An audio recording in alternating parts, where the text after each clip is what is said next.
জান্নাতুল বাকিতে একটু দাঁড়াবো, প্রাণের প্রিয় সাহাবীদের আমি দেখিব।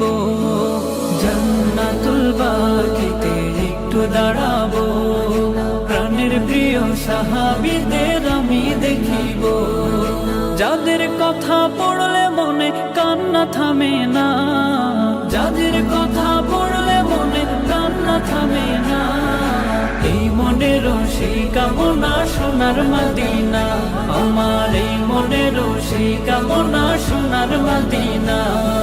জন্মভূমিতে মন আর তো টিকে না, পাখি হলে উড়ে যেতাম সোনার মদিনা। জন্মভূমিতে মন আর তো টিকে না, পাখি হলে উড়ে যেতাম সোনার মদিনা। কবুল করো এই বাসনা ওহে রব্বানা,